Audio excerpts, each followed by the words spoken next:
Hello everyone, welcome back to another episode of कुछ unfiltered बातें। और आज हम फिर से दो बहुत ही अच्छी शख्सियत के साथ मौजूद हैं जिन्होंने अपने अपने जॉनराज में बहुत अच्छा कंट्रीब्यूट किया है।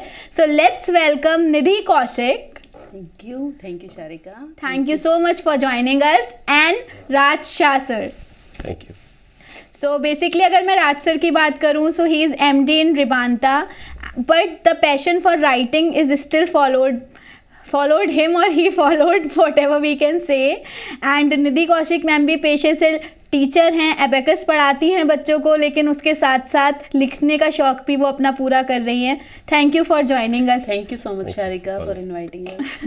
तो पहले सर से शुरू करते हैं। सर, आपकी जर्नी कैसे रही? लाइक अब आप मतलब हम लोग सर मिलेनियल्स वाली शायरी भी एक एपिसोड करते हैं जिसमें हम यंग राइटर्स को बुलाते हैं और उनसे जानते हैं कि वो उन्होंने क्यों लिखना शुरू किया, लेकिन आपका एक ऑल टुगेदर अलग एक्सपीरियंस रहा होगा, तो आपसे जानना चाहूँगी कि आपने लिखना कैसे शुरू किया।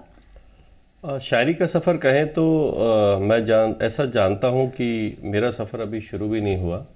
शायरी शौक़ है, यूँ कहें मेरी मोहब्बत है। और कॉलेज के समय में ऐसी सोहबत थी। इंजीनियरिंग कॉलेज के समय में जगजीत सिंह बहुत सुनते थे, गुलजार साहब को बहुत फॉलो करते थे। वहाँ से शायद कुछ शौक़ जगा, कुछ लिखने की कोशिश की, वो लिखा हुआ पता नहीं कहाँ गया। और ज़िंदगी आगे बढ़ी तो करियर और फैमिली और EMIs, तो डायरी और शायरी दोनों खो गए। तो अब थोड़ी सी फुर्सत लगी है तो फिर से थोड़ा समय देना शुरू किया है और अच्छा लग रहा है। जो भी थोड़ा बहुत लिखते हैं सब लोगों को पसंद आता है। बहुत अच्छा लगा जान के सर। और अब मैम से पूछेंगे कि आपका सफ़र कैसे शुरू हुआ। सफ़र तो मुझे ऐसा लगता है कि मुझे खुद नहीं पता कैसे शुरू हुआ। मैं सही बताऊं तो बहुत छोटी उम्र से ही मैं न्यूज़पेपर में ना छोटी छोटी कटिंग्स निकाल के रखती थी जिसमें छोटी छोटी कहानियाँ या कविताएँ होती थी। तो वो कहते हैं ना कि बड़े होने के बाद शायद डॉट्स कनेक्ट होते हैं, तो मैं ना उनको अपनी जो शायरी है उनको डायरियों में लिख लेती थी। तो 2007 में पापा को वो डायरी मिल गई, उन्होंने वो जला दी। तब के बाद मुझे डर लगने लग गया, जो मन में ख्याल होते थे मैं वो भी नहीं लिखती थी। फिर 2012 में एक ऐसा इंसिडेंट हुआ मेरे साथ जिसमें मेरा फर्स्ट मिसकैरेज हुआ था, तो उसकी वजह से मैं बहुत टूट गई। तब मैंने फिर पढ़ना दोबारा शुरू किया, लिखना तो नहीं, पढ़ना शुरू किया। और पढ़ते पढ़ते कहते हैं ना कि जब ज्ञान बहुत ज़्यादा होता है तो कहीं ना कहीं तो आना ही था। तो फिर लिखने की शुरुआत भी वहीं से, वो शायद बचपन से होता है या कुछ लोगों, मैं तो हमेशा ही कहती हूँ कि हम नहीं लिखते हैं, वो लिखवाता है, तो कुछ शब्द हैं वो डायरी में उतर जाते हैं। तो बस यही है सफ़र। और बेसिकली मैं हमेशा एक बात कहती हूँ कि लिखना एक एक्सप्रेशन है और हर कोई इतना ब्लेस्ड नहीं होता कि वो अपने एक इमोशंस को लिख पाए, एक्सप्रेस कर पाए। बिल्कुल। हाँ, तो सर आप क्या करते हैं मतलब पर्सनल लाइफ में? क्या आपका एक कहते हैं ना मसरूफियत रहती है दिन भर में, वो जानना चाहेंगे। तो रोज़गार के तौर पे हमारी गारमेंट एक्सपोर्ट का बिजनेस है, रेडीमेड गारमेंट्स। तो यूँ कहें कि सिलने का रोज़गार है। हाँ, तो चाक जिगर भी ले आओ सिल देंगे। अरे वाह। कपड़े सिलते हैं हम लोग, वो हमारा काम है। और जब भी हो पाता है समय निकालता हूँ। शायरी में जो समय देता हूँ वो मेरा अपना समय होता है। उससे मुझे खुशी मिलती है और आप जैसे लोग तारीफ़ करते हैं तो और अच्छा लगता है। सर को मैंने लाइव शोज़ पे ही सुना है, सर कैफ़े में परफॉर्म करते हैं और बहुत ज़्यादा प्यार मिलता है। तो मतलब सर उससे आपको कैसा लगता है, मतलब जब आपके वर्ड से लोग रिलेट कर पाते हैं? तो मैं ऐसा कहूँगा कि जो सबसे बड़ी खुशी इसी चीज़ की रहती है कि आप कुछ अच्छा सुनाएं और लोगों को वो पसंद आ जाए। जी।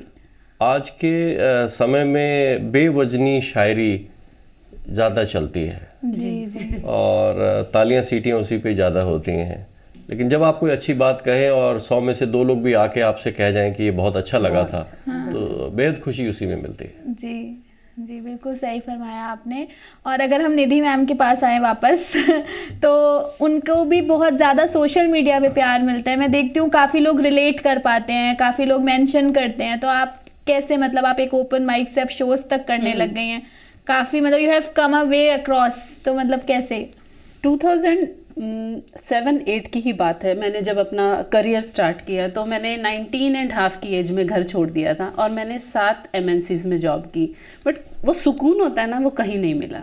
जब कोविड आया ना तो मैं पहली बार स्टेज पे गई, कोविड से जस्ट थोड़े दिन पहले, जब लॉकडाउन लगने से थोड़े दिन पहले, तो वो सुकून मुझे पहली बार महसूस हुआ और मुझे लगा कि अब तो यही करना है। लोग कहते हैं कि पैसा कम मिलता है या शुरू में पैसा नहीं मिलता है, तो जब मैं कहती हूँ ना कि लोगों की तालियों की आवाज़ या शो के बाद कोई एक आकर कह जाए कि मैम ये बात मैं ज़िंदगी भर याद रखूँगा, तो वो ना एक कमाई होती है, और वो ऐसी कमाई है जो आप कभी खर्च नहीं होती। पैसा तो फिर भी यार खर्च हो जाता है, पर वो कमाई कभी खर्च नहीं होती, वो हमेशा आपके दिल में रहती है। बिल्कुल सही कहा। अच्छा, आप दोनों, मतलब मैं ओल्ड नहीं कहूँगी, ऑफेंड मत होइएगा, लेकिन हाँ, ज़िंदगी के तजुर्बे आपके पास थोड़े से शायद हमसे ज़्यादा होंगे। तो अगर मैं सर आपकी बात करूँ, आपने टेक्नोलॉजी में बहुत चेंज देखा होगा। इनफैक्ट मैंने भी बहुत देखा है, मतलब रिमोट से टीवी ऑन होता था, और हमारे टाइम में हमारी जनरेशन ने आज एलईडी और टच स्क्रीन तक देख लिया। तो मतलब सर कैसा लगता है उस चेंज को देख के, और फिर उसमें अपने आप रूट्स को पकड़ना और रहना? मेरा ख्याल है हमारी जनरेशन एक ऐसी probably we would be the last one in terms of generation which has seen both the worlds. तो जो कोई भी 2000 के बाद पैदा हुआ है, उन्होंने वो पिछला माहौल नहीं देखा। तो जॉइंट फैमिलीज, और पोस्टमैन को आप चिट्ठी देते थे, 15 दिन पहुंचने का इंतजार करते थे। नहीं देखा जी। हर चीज़ में बड़ी शिद्दत होती थी, और आपको इंतज़ार रहता था, दोस्तों के मिलने का आपको इंतज़ार रहता था। एक छोटा सा उदाहरण ये देखिए कि आधे घंटे का बुधवार को चित्रहार आता था जी सर, और अगले बुधवार तक उसका इंतज़ार होता था। तो आज आपके पास यूट्यूब है, आप जो चाहे जब चाहे आप पिछले 100 साल के गाने या कल रिलीज़ हुआ गाना अभी के अभी सुन सकते हैं। राइट। तो ये एक बहुत बड़ा चेंज है। उस ज़माने की मशक्क़तों ने इंसान को सब्र सिखाया, बिल्कुल, और ज़िंदगी के मायने बेहतर थे। कुछ भी पाने के लिए ज़रूर मेहनत करनी पड़ती थी, और मेहनत के बाद जो मिलता था अच्छा लगता था। मेरे ख्याल से आजकल ऐसा हो गया है कि बहुत कम मेहनत में बहुत ज़्यादा मिल जाता है, इसलिए शायद चीज़ों की अहमियत कम हो गई है। बेशक। तो टेक्नोलॉजी, प्रोग्रेस, डेवलपमेंट सब बहुत अच्छा है, सहूलतें हैं, ज़िंदगी आसान हो गई है। और ये टेक्नोलॉजी अगर इंसानों की ज़िंदगी में थोड़ी सी बराबरी ला पाए तो और भी अच्छा होगा। मेरे ख्याल से जो कुछ भी हो रहा है वो 20% टॉप पॉपुलेशन के लिए हो रहा है, जो 80% पूरी दुनिया की जनता है। आपके पास आज ऑनलाइन बैंकिंग है, उबर, ओला, क्विक रेस्टोरेंट डिलीवरी, सब कुछ है। लेकिन गरीब गाँव में, गरीब देशों में अगर कोई बच्चा भूखा है या कोई औरत बीमार है, उस तक अभी तक कोई टेक्नोलॉजी नहीं पहुंच पाई। तो अगर उस दिशा में भी टेक्नोलॉजी कुछ करे तो मेरा ख्याल है ये मुकम्मल हो जाए। यस सर, बहुत बहुत अच्छा मैसेज आपने दिया। और चित्रहार वाली चीज़ मैंने अपने पेरेंट्स से भी सुनी है, तो एक नॉस्टैल्जिया हो गया। इवन सर हमारे टाइम पे चित्रहार नहीं था, लेकिन ब्लूटूथ से सॉन्ग डाउनलोड सॉन्ग डाउनलोड एक बंदा करता था, ब्लूटूथ से शेयर 10 लोग करते थे। तो वो एक अपनी प्लेलिस्ट होती थी और उसको आप ओन करते थे, ये मेरे सॉन्ग है। तो वो चीज़ें तो ख़त्म हो गई वक्त के साथ।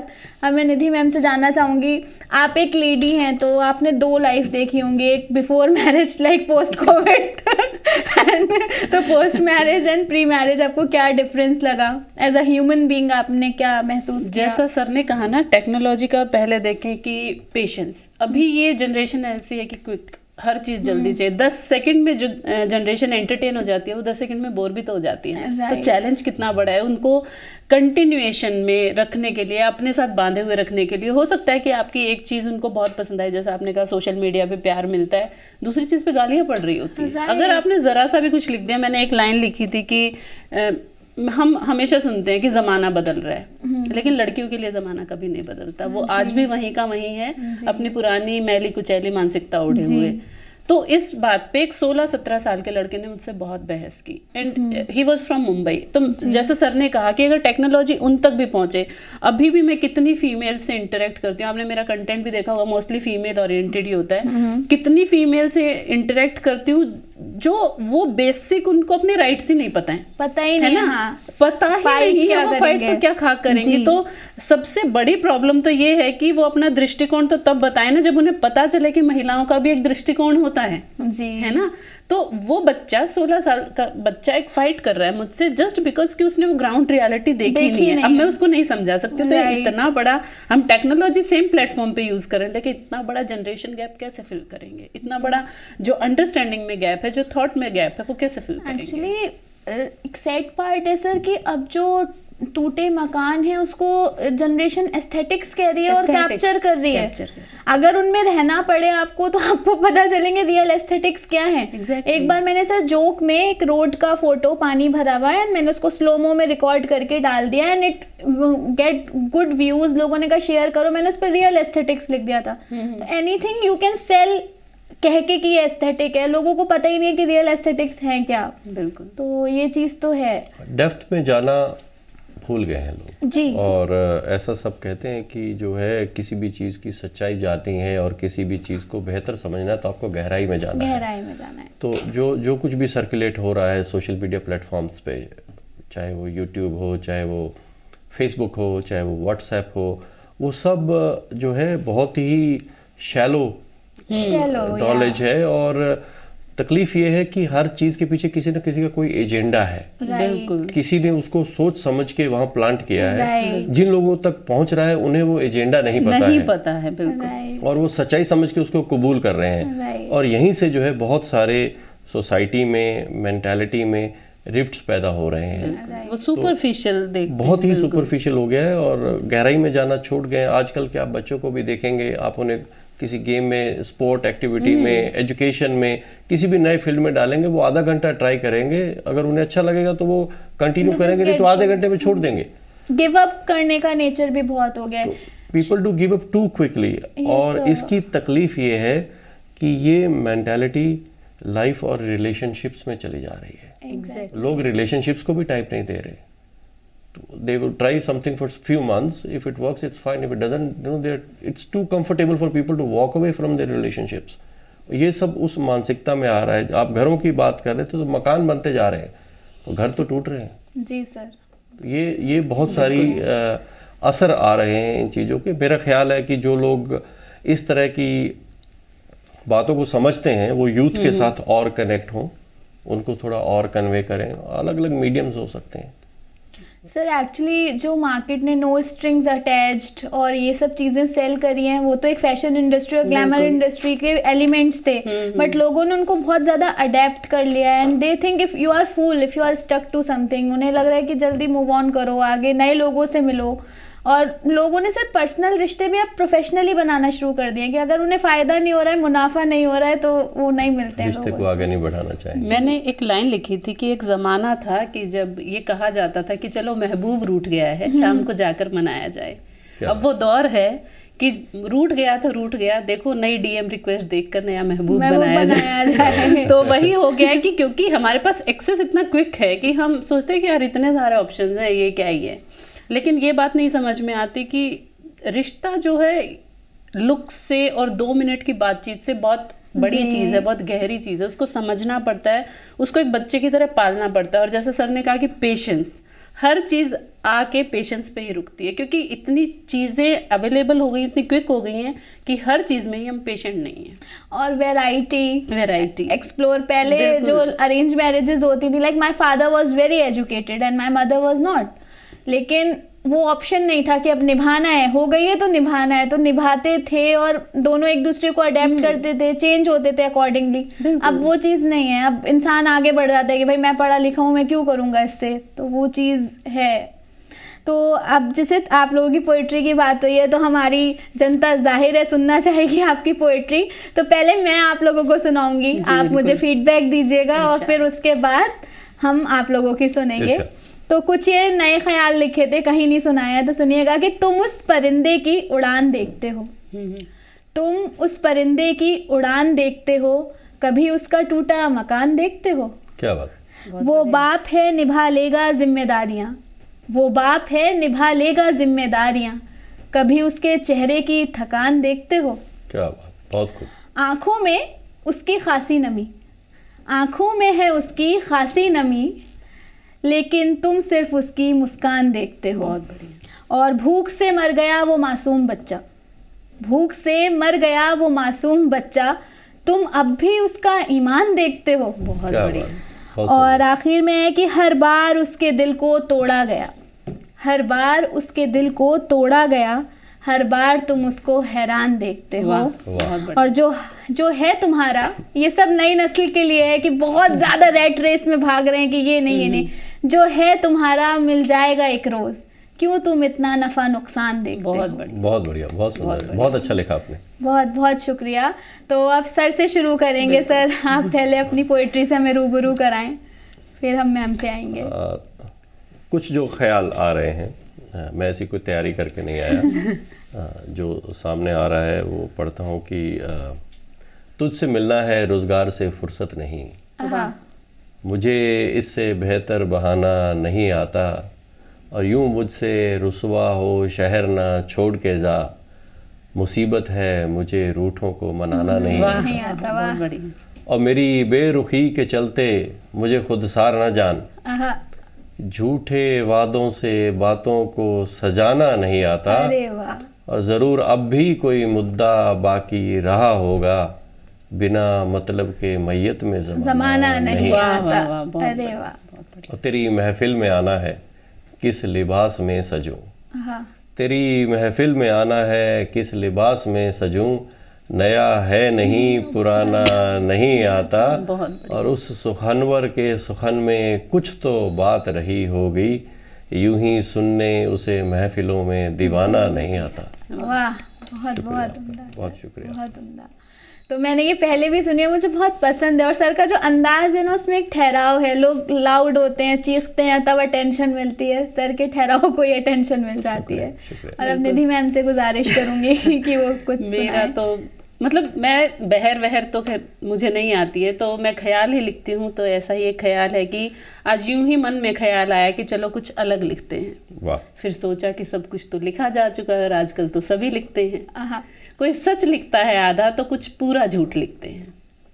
चलो आज लिखें चांद को बेवफा महबूब, तो सब लिखते हैं। क्या बात। और क्या लिखी होगी सूरज की तपिश भी किसी ने, सर्दियों की धूप को आगोश, तो सब लिखते हैं। देखते हैं। हाँ, और राम सीता के प्रेम की दास्तां लिख कर देखें क्या, वनवास और अग्नि परीक्षा, तो तो सब सब लिखते या, हैं। वाह, बहुत बढ़िया, बहुत खूब। और बहुत क्या सुंदर। बीतती होगी रुक्मणी और अयन के दिल पर, अयन था राधा जी के पति का नाम, कि क्या बीतती होगी रुक्मणी और अयन के दिल पर, जब सदियों सदियों लोग कृष्ण को राधा के संग लिखते हैं। हाँ, आहा, फिर मैंने सोचा कि आज कागज खाली रहने दूं और बना दूं एक शांति पताका इससे, क्योंकि क्रांति तो इंस्टाग्राम से लेकर अखबार तक सब सब लिखते लिखते हैं। हैं। वाह, और मुझे लिखनी है एक दिन आवाम की हकीकत भी, हाँ, मुझे लिखनी है एक दिन आवाम की हकीकत भी, क्योंकि सरकारों को नाकाम तो सब लिखते हैं। वाह, तो ये छोटा सा ख्याल था। बहुत बहुत खूबसूरत, बड़ा बहुत सुंदर पर्सपेक्टिव दिखाया आपने Thank you इसमें। so much, sir. कॉन्ट्रास्ट था। एक बहुत अलग नजरिए से देखा आपने 8-10 चीजों को एक जी। छोटी सी नज़र में, बहुत सुंदर था। थैंक यू बहुत सो मच। बहुत सुंदर है। तो सर, मैं आप दोनों से एक मशवरा लेना चाहूँगी, क्योंकि मैं उन लोगों की भीड़ में शामिल हूँ जो फेम के पीछे भाग रहे हैं, जो कहते हैं वायरल होना ज़रूरी है, लिखना ज़रूरी नहीं है। तो उस चीज़ में मैं कैसे ग्राउंडेड रहूँ, कैसे पेशेंट रहूँ, तो आप पहले मुझे थोड़ा सा गाइड करें। देखिए, मैं ऐसा नहीं कह सकता कि मैं कोई बहुत बड़ी सलाह दे सकता हूँ। मैं आपसे वो साझा कर सकता हूँ जो मैं सोचता हूँ। जी, मेरा ख्याल है कि फोकस जो है आपको अपने एम पे होना चाहिए। Exactly. So the most important part is why did you start this. और जब भी कुछ इधर उधर का ख्याल आए तो आपको दोबारा से याद करना है कि आप इस सफ़र पे निकले ही क्यों थे। तो अगर सफ़र कुछ अच्छा लिखने का है और कुछ अच्छी याद छोड़ जाने का है, तो मेरा ख्याल है कि फेम और फॉलोअर्स या जो भी जिन चीज़ों को आजकल तवज्जो दी जा रही है, ये किसी न किसी मुकाम पे पहुंच के अपने आप आपके पीछे आ जाएंगे। और मेरा ख्याल है कि वो कामयाबी ऐसी होगी कि वो बहुत लंबे समय तक रहेगी। राइट। तो हम जैसा आपने पूछा, ये बहुत आम लोगों के ज़ुबान से सुनते हैं हम ये बात। ख़ास करके शायरी एक ऐसा हुनर है जिसके बारे में मैंने ये पढ़ा है कि बहुत ही कम शायर हुए हैं जो अपने ज़िंदा रहते हुए मशहूर हुए हैं। बिल्कुल अग्री। और सबसे बड़े शायरों में शुमार जो मिर्ज़ा गालिब हैं, उनकी तो पूरी जिंदगी मुफलिसी में निकल गई। जी सर। शिव कुमार बटाल भी के बारे में बहुत बड़ी लिस्ट है, बहुत बड़ी लिस्ट है। तो उनके उस समय में उनके हुनर को लोगों ने पहचाना नहीं, उनकी बात को लोगों ने सुना नहीं, और आज 400 साल बाद जो है जहाँ कहीं पे भी शायरी की महफिल होती है, उनका नाम लिए बिना वो महफिल मुकम्मल नहीं होती।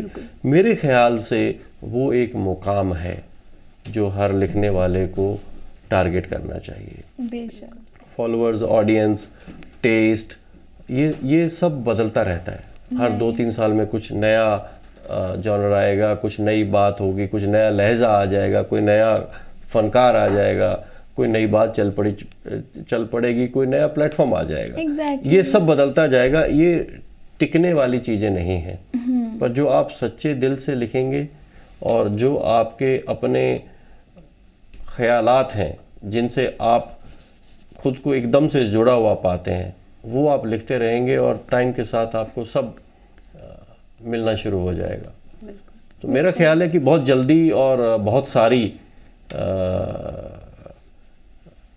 उसे क्या कहेंगे कि कामयाबी या उस चीज़ को टारगेट करना, इसका मतलब टारगेट सही चीज पे रखना है कि हमें चाहिए क्या। अगर हमें चाहिए ही गलत चीज, एम ही गलत है हमारा, तो फिर हम परेशान ही रहेंगे और वो सस्टेनेबल नहीं होगा। उसके साथ तकलीफ ये है कि वो कुछ समय आएगा और फिर चलता बनेगा। जैसे और टिकटॉक, ऐसा कुछ भी जो बहुत जल्दी आता है और बहुत सारा आता है, वो बहुत जल्दी चला जाता है। और उसकी तकलीफ ये है कि आपको बहुत मजा आएगा जब आपके साथ वो होगा, और जब चला जाएगा तो उसके बाद बहुत लंबे समय तक तकलीफ रहेगी। तो धीरे धीरे आए, और जब आए तो हमेशा आपके साथ रहे। मेरे ख्याल से वो अच्छा होगा। सर मैंने बचपन में कभी ख्याल लिखा था 9th-10th में, उस दिन मेरे को डायरी मिली, उसमें था कि जल्दी जो बन जाती हैं इमारतें, नींव अक्सर उन्हीं की कमज़ोर रहती है। तो अच्छा मुझे अभी बहुत रिलेटेबल लग रहा है इस सिचुएशन पे। और सर लोग जैसे अक्सर बोलते हैं, मैम आपने भी सुना होगा कि हम पहले ये लिखते थे और they are ashamed of it, अब हम अच्छा लिखने लगे हैं। मुझे लगता है कि अगर आपने अपनी कैफियत लिखी है, आपने ऑनेस्टी के साथ लिखा है, उस टाइम आपने उसमें आर्टिस्टिक कुछ नहीं लिखा है, अपनी वैसे अपने कैफियत उसमें पिरो दी है, तो वो शायद कभी पुरानी नहीं होती और आप उससे हमेशा रिलेट कर पाते हो कि हाँ आप इस कैफियत से गुजरे थे। तो वो चीज़ है। और मैम से अब मैं बात करना चाहूँगी, वापस से आती हूँ। तो जैसे मैंने कैफियत का जिक्र किया, तो आपकी लाइफ में चेंज इसलिए आया क्योंकि सर का भी हुआ होगा, लेकिन शादी आपकी भी हुई है। लेकिन फ़र्क ये है कि जब लड़की की शादी होती है तो बहुत कुछ बदल जाता है, एक लाइफ पार्टनर के अलावा चेंजेस आपके में भी आए होंगे यकीनन। तो मैं आपसे जानना चाहूँगी मैम, अब आप क्योंकि एक माँ हैं, तो 3 चेंजेस आ गए। पहले मतलब आप एक बेटी थी, फिर एक पत्नी, और अब एक माँ है। तो ये कैसा सफ़र है, मतलब इसमें किस मुकाम पर पाती हैं आप अपने आप को? देखो, हमारी सोसाइटी में प्रॉब्लम पता है क्या है? कंडीशनिंग में। लड़की है ना तो खुद माँ सिखाती है कि बेटी हो थोड़ा कम मुस्कुरा कर चलो, बहू हो सास सिखाती है कि बहू हो नज़रों को ज़रा झुका कर चलो, फिर से कोई पड़ोसन या बहन सिखाती कि अब तुम माँ बन गई हो, ख्वाहिशों को अपनी दबा कर चलो। तो ये हमारी ही कंडीशनिंग की प्रॉब्लम है, और ये बहुत ज़्यादा इंडियन सोसाइटी में अभी तो काफ़ी चेंज होने लगी है। फिर मैं अगेन वही कहूँगी कि मेट्रो सिटीज़ में ही चेंज हो रही है। अभी भी आप जाओगे ना तो बहुत लोग हैं जिनको पता ही नहीं है कि मेरे राइट्स क्या है या फिर मेरे साथ गलत हो रहा है। तो मेरी लाइफ में भी ऐसा ही था कि स्टार्टिंग में मैं वर्किंग थी, लेकिन जब बेटा हुआ तो जॉब छोड़नी पड़ी। बट जब शुरू से आप ऐसी एक अपब्रिंगिंग होती है ना पेरेंटल भी, कि ऐसे हाथ करना नहीं आया, या फिर थोड़ा सा हिचकिचाहट होती थी कि जब मांगना कैसे पड़ गया, तो फिर लगा कि नहीं यार ऐसे तो नहीं चलेगा सारी ज़िंदगी, की करना पड़ेगा कुछ ना कुछ। फिर दोबारा से मैंने अबैकस की ट्रेनिंग ली, फिर से पढ़ाना शुरू किया। बट वही है ना कि जिस चीज़ में मन नहीं लगे वो नहीं करनी चाहिए। तो फिर मैंने थोड़ा थोड़ा अबैकस को कम किया, उसको वीकेंड्स पे करना शुरू किया, और पोइट्री में और राइटिंग में और पढ़ने में ज़्यादा ध्यान देना शुरू किया। तो ऐसा नहीं है कि फीमेल्स कर नहीं सकती हैं, लेकिन आपके लिए ना जर्नी बहुत मुश्किल होती है। जैसे अभी भी मुझे बेटे को छोड़ के जाना पड़ता है, तो मुझे अंदर से खुद को बुरा लगता है। क्योंकि कंडीशनिंग वैसी है ना कि बाप तो जा सकता है आराम से, उसको टेंशन नहीं है, लेकिन माँ को अंदर से 4 लोग उंगली उठाते, खुद तो जा रही है तैयार होके और बच्चा बेचारा भूखा ही होगा, चाहे वो बना के गई है 3 टाइम का खाना, लेकिन बेचारा बच्चे को छोड़ गई है ना। तो वो वाली थिंकिंग जो है ना वो फीमेल्स की है, और मैं बताऊं आदमी नहीं कहते ऐसा। तो वो चेंज करनी बहुत ज़रूरी है, और वो अभी भी है, मेरे साथ भी है, मेरे को भी प्रॉब्लम होती है। और अननोइंगली हम भी जज कर लेते हैं जब हम किसी को बाहर देखते हैं। मैं ये नहीं कहती कि मैं बिल्कुल सही हूँ, हम भी कर लेते हैं। तो ये कंडीशनिंग, ये थॉट प्रोसेस चेंज करना बहुत ज़रूरी है। लाइक आपने बहुत अच्छी बात बोली कि वुमेन ही वुमेन को टारगेट करती है। अगर कोई हस्बैंड भी सपोर्टिव होगा ना तो उसको लिए ऐसी टर्मिनोलॉजी यूज कर देंगे कि ये ऐसा है, बीवी के पल्लू में बंधा रहता है। और सेल्फलेसनेस को, सर आप इस पे मैं आपका कमेंट चाहूंगी, आपको नहीं लगता इंडिया में सेल्फलेसनेस को इतना ज्यादा ग्लोरीफाई किया गया है कि एक अच्छी औरत जब भी बन सकती है जब वो सेल्फलेस हो, और अगर वो सेल्फ लव करती है तो उसको कहीं ना कहीं कहा जाता है वो सेल्फिश है और अपना बहुत ज्यादा सोचती है। तो आपका क्या नजरिया है, मतलब दूसरा हमें देखना है जेंडर का क्या नजरिया है इस पे? हो सकता है आपको मेरे ख्याल अलग मिले।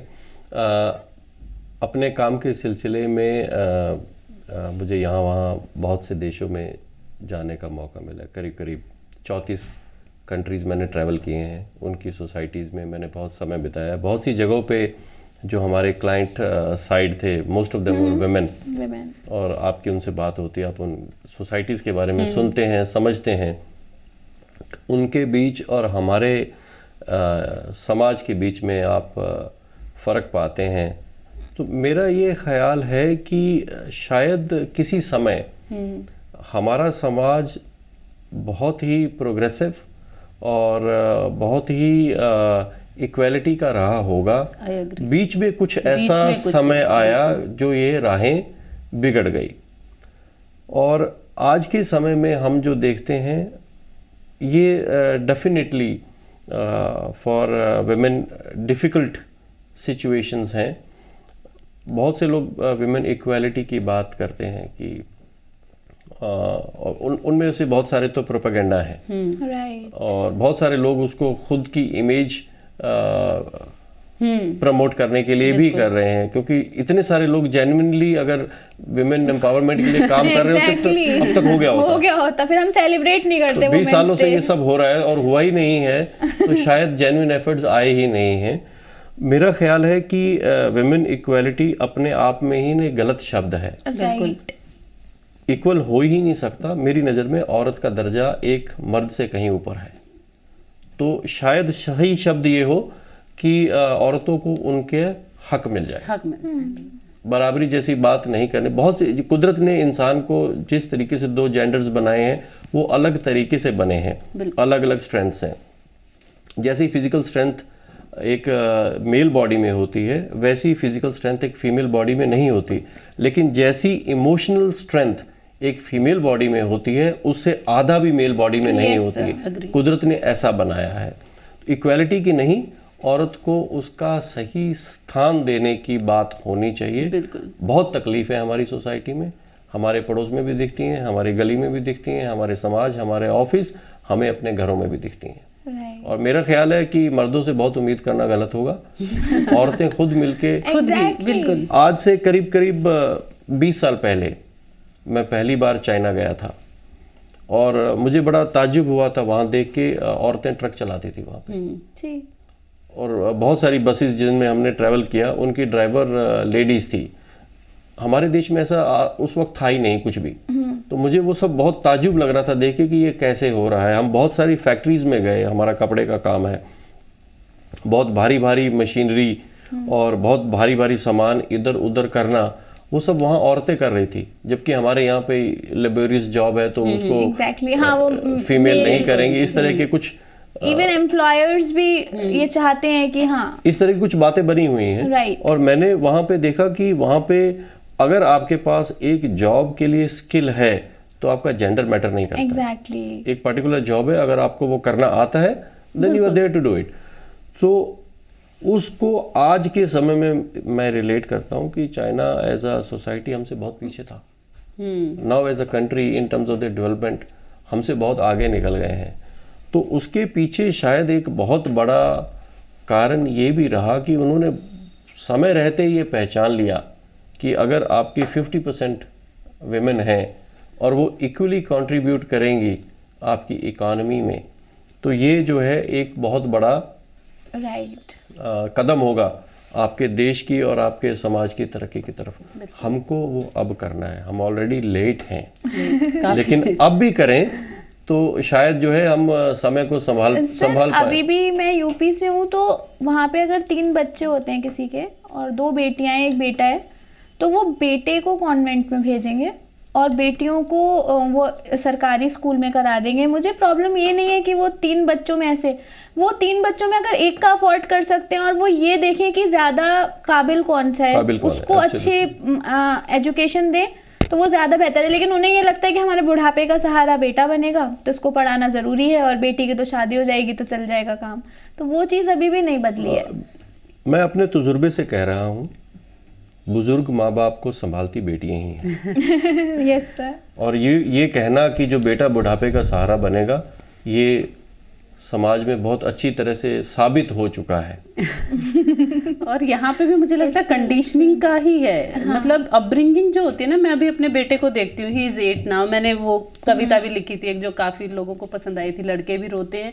जब वो छोटे छोटे होते हैं ना, तो कोई डिफरेंस नहीं होता उनमें, हम उनके दिमाग में डालते हैं, टेंडर होते हैं। हाँ, हम उनके दिमाग में डालते हैं। तो ये जब अपब्रिंगिंग चेंज, जब जो एक औरत अंदर से खुद टूटी हुई, उसको खुद कुछ नहीं पता, क्या परवरिश कर रही है उस बच्चे की, वो बस खाना ही अच्छा खिला सकती है उसको।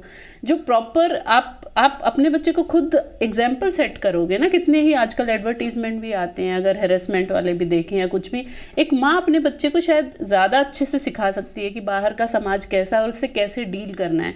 तो जब माएँ ही एम्पावर्ड हो जाएंगी, तो जो लड़कों का दिमाग है या लड़कियों का है, वो इक्वल रहेगा। तो फिर वो बेटा संभाले या बेटी, उसमें डिफरेंस ही नहीं। मेरे अब्बा एक बात कहते थे कि तालीम और तरबियत, तो बिना तरबियत के तालीम अधूरी है। वही तो वो चीज़ है। पहले स्कूल में भी सर टीचर्स टाइम देते थे, बताते थे अच्छी बातें। अब मॉरल साइंस बेशक एक सब्जेक्ट तो है, बट वो टीचर भी इतना ज़्यादा उसमें वो नहीं हो रहा, मतलब कि अच्छे से एक्सप्लेन करे चीज़ों को और बताए। ये एक तकलीफ की बात है कि शायद मोरल साइंस सब्जेक्ट तो आ गया है, हाँ, लेकिन मोरालिटी की डिस्कशन स्कूल्स में खत्म हो गई है। हो चुकी है। एग्जैक्टली। हमारे समय में शायद इनफॉर्मली पढ़ाया जाता होगा, पर मेरा ऐसा ख्याल है कि बहुत अच्छे से सच्चाई, मेहनत, ईमानदारी एंड काइंडनेस, ये सब चीज़ें अलग अलग उदाहरण से टीचर जो है समझाया करते थे। मुझे कुछ टीचर्स याद हैं हमारे स्कूल के, बहुत अमीर नहीं थे वो। एक हमारे मास्टर जी थे, साइकिल पे आया करते थे, ग्रे कलर की ट्राउज़र और वाइट शर्ट पहनते थे, और हम बहुत छोटे बच्चे थे, शायद 3री या 4थी पढ़ते होंगे तब। तो मेरे जहन में ये ख्याल रहता था कि ये बहुत गरीब हैं, इनके पास एक ही शर्ट और पैंट है, तो हो सके तो हम पैसे इकट्ठे करके इनको एक शर्ट पैंट दिलवा दें। लेकिन वो उनकी जो सादगी थी, जो उन्होंने अपनी खुद की ज़िंदगी में डाली थी, वो दूसरों के लिए उदाहरण था। तो टीचर्स वो थे जो who were leading us by example. तो सिर्फ किताब की 4 बातें पढ़ाने से मुझे नहीं लगता कि मॉरल साइंस का काम पूरा हो जाएगा। वही सर, दूसरा रुख ये है तस्वीर का कि सिर्फ किताबें पढ़ने से कोई तालीम याफ्ता नहीं हो जाएगा, जिंदगी सिखाती है। आप दोनों का बेहद शुक्रिया। बस आखिर में मैं कहूँगी, कोई मैसेज देना चाहते हैं आप हमारे चैनल के माध्यम से, तो प्लीज़ दीजिए यूथ को, फिर हम आपसे इजाज़त लेंगे। आप बोलिए पहले। यूथ को बस वही है मेरा यही मान। हाँ जी, तो मैं आपसे गुजारिश करूंगी कि आप कोई अगर यूथ को हमारे माध्यम से उदाहरण देना रुक जाओ, फिर से बोलती हूँ, फ्लो खत्म हो गया। तो अब मैं आप लोगों से गुजारिश करूंगी, अगर आप हमारे चैनल के माध्यम से यूथ को कोई मैसेज देना चाहते हो तो दें, फिर हम इजाज़त लेंगे आपसे। सेम वही चीज़ कि जो भी इतना फास्ट जो चल रहा है, थोड़ा सा स्लो डाउन हो जाना बेहतर है। और ये चीज़ अभी मैं ये कहूँगी, शायद जब हम जवान थे या 16 और 20 या 25 तक की एज थी, हमें भी शायद समझ नहीं आई थी, लेकिन अब लगता है कि कुछ चीज़ों के साथ ना सब्र बहुत ज़रूरी है। जैसे अभी हम बात कर रहे थे कि क्विक हर चीज़ चाहिए, तो समझना, अभी नॉलेज हो गई है बहुत ज़्यादा, नॉलेज का फ्लो, आपके पास इंटरनेट है, आपके पास बुक्स हैं, आपके पास फ्रेंड्स हैं, आपके पास आईपैड है, सब कुछ है। विजडम हो गई है ख़त्म, हम सोच ही नहीं पाते हैं। तो कौन किस एजेंडा से आपके सामने कौन सी चीज़ परोस रहा है, उसको फिल्टर करना, बैठकर उस पर विचार करना, उसके बाद एक्शन लेना बहुत ज़रूरी हो गया है। अभी हम बहुत फास्ट डिसीज़न ले लेते हैं और बहुत क्विकली हम किसी भी चीज़ पे रिएक्ट करते हैं, जो आगे जाकर हमें बहुत ज़्यादा परेशान करने वाला है। तो विजडम का यूज़ करना बहुत ज़रूरी है। नॉलेज तो बहती रहती Patience है is the key. WhatsApp university से। Yes. सर आप बताइए, what you want to convey? देखिए, मैं इतना बड़ा आदमी नहीं हूँ कि मैं कोई मैसेज दूँ। मैं बस वो कहूँगा जो मैं अपने बेटे से भी कहता हूँ कि इंसान की व्यवहार पे जो है संगत का बहुत असर पड़ता है। बिल्कुल। और आज के सोशल मीडिया के ज़माने पे कंपनी की बजाय इन्फ्लुएंस का बहुत फ़र्क पड़ता है। Yes, sir. तो यूथ के लिए बहुत ज़रूरी है कि वो किन लोगों को फॉलो करते हैं और किन लोगों जैसा बनना चाहते हैं उसको बहुत ध्यान से देख के चलें। Choose your क्योंकि leaders wisely. वो बहुत ही ज़रूरी है। हमारे समय में जो बातें होती थी वो शहीद भगत सिंह की होती थी, चंद्रशेखर आज़ाद की होती थी, और इस तरह जो और अच्छे लोग रहे जिन्होंने देश की आज़ादी के लिए, समाज के लिए, हम स्वामी विवेकानंद के बारे में पढ़ते थे, तो हमने ऐसे कैरेक्टर्स को पढ़ा, शायद कुछ ना कुछ हमें मिला उसमें से। और आज के ज़माने में अगर आप रैप गाने वालों को और जो है सिनेमा में डांस करने वालों को अपना आइडल समझ के चल रहे हैं तो मोस्ट डेफिनेटली बर्बादी की राह पे हैं। सर एक सेंटेंस आ रहा है दिमाग में कि find your influencers outside the Instagram, so you will real life influencers. तो ज़िंदगी में आपको बहुत सारे जगहों पे बहुत सारे अच्छे लोग मिलेंगे, लेकिन जिसको आप देखकर अपनी ज़िंदगी को बिल्ड करना चाहते हैं उसके बारे में बहुत ध्यान दें और बड़ों से सलाह लें। केवल उन्हीं लोगों को फॉलो करें जिन्होंने सच में इस दुनिया में कुछ असर डाला है। बिल्कुल। अगर आपको ज़िंदगी जीने का मौका मिला है तो बाकी सब तो कुदरतन उम्र के साथ सब होता जाएगा, लेकिन कुछ ऐसा कर जाएं कि आपके होने से इस दुनिया को फ़र्क पड़े। बिल्कुल।